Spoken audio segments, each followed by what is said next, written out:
Skanda Upasana was very popular across India, not just Tamil Nadu. In Bengal side, when we worship Kartikeya, he holds a bow and arrow. In Bengal, in North Bengal, there are areas where there was a reference to a huge Skanda temple. When he's protecting an Upasaka, even before the problem actually comes, from a distance he can actually neutralize that. That is his power. There are ways in which the astras of devatas can be activated. So each of these weapons also have their own mantras. And there's a process to activate that. There are people who worship the veil of Skanda. In fact, I myself have a veil which I carry wherever I'm going. Which is Kartikeya or Skand. Yes. It's a deity that I feel a deep connection with. It's a deity that you feel a deep connection with. It's a deity that many people in Tamil Nadu feel a deep connection with.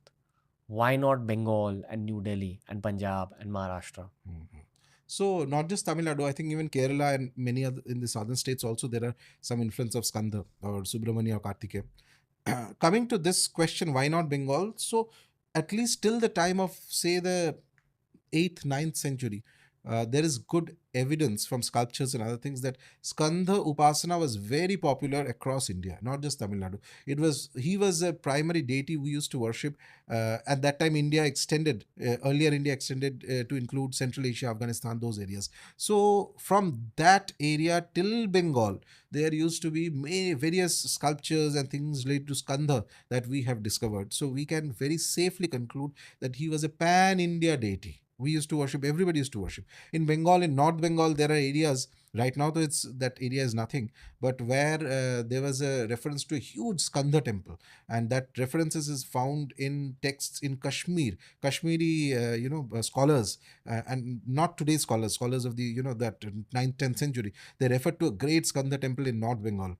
There is, in South Bengal also, there were the trader communities who used to worship Skanda. There were places where tribals used to worship Skanda. We used to call him Kartikeya, this same deity. The iconography has slight differences, but otherwise same. But effectively represented by holding a spear? So in Bengal side, when we worship Kartikeya, even now Kartik Puja happens in Bengal. By the way, in the village areas and all that, it's quite popular. In certain cities, it's popular. It's a remnant from that time.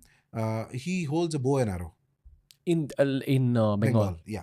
Wow. He holds a bow and arrow, but the peacock is there as the Vahana. And see, there are two similarities between the weapons.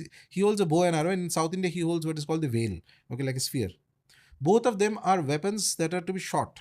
They work from a distance, right? You don't have to come close to somebody to shoot. You can shoot from a distance. So basically, the indication is that his power is so swift that it will work. Distance doesn't matter. So he did not be physically right next to you when he's protecting an Upasaka. Even before the problem actually comes, from a distance he can actually neutralize that. That is his power.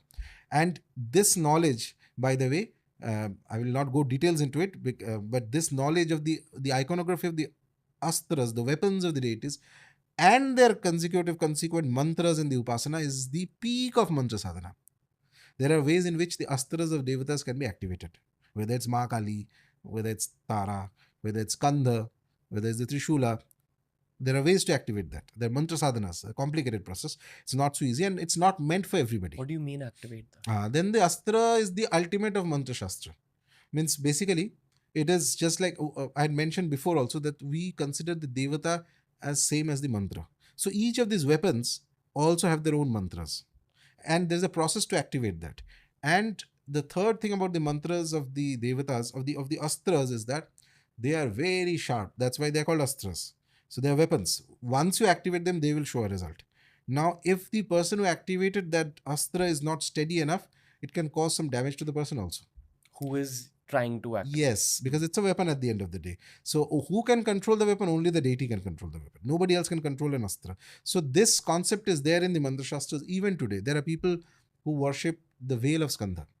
Specifically, in fact, the veil that is there of Skanda in South is considered to be equivalent to Skanda himself. You mean the spear, right? Sphere. So you can have the sphere and you can do puja of this sphere, and that is as good as having Kartikeya with you. Okay, a lot of people do that. In fact, I myself have a veil which I carry wherever I'm going. And suppose I have to go to see for any work, I'm staying in a hotel or something. First thing I'll do is that I'll place the veil there and do a little bit namaskara with certain mantras. Basically, it clears the area of all negatives. The veil has that kind of power. So Kartikeya, the beautiful thing about Lord Kartikeya is that, first of all, he was popular across India. And in some references, long back, it's again, I'm talking about 8th, 9th century, those time, he was very popular in the areas that we have today, like Haryana and those places, extremely popular. Okay. That and the worship of Kartikeya does another thing, it brings a steady power of Mars. In fact, the Brihat Parashar Hora Shastra, which is a text on Jyotisha, very old text, mentions that when there are problems of Mars, you worship Kartikeya. Okay. You mean energy levels and Energy health? level. So he's a deity who can control Mars. Okay. So any issues with Mars can be controlled by Kartikeya. What are issues with Mars like? Anything. For example, injuries are happening, blood related problems, land related issues, fights, conflicts. So Mars is also known as Mangal. Mangal means good, right? So when Mars is positive, it will make somebody feel good about the environment. Mars is very important in, say, relationships, for example, fights or the lack of fights, whatever, injuries, any kind of warfare.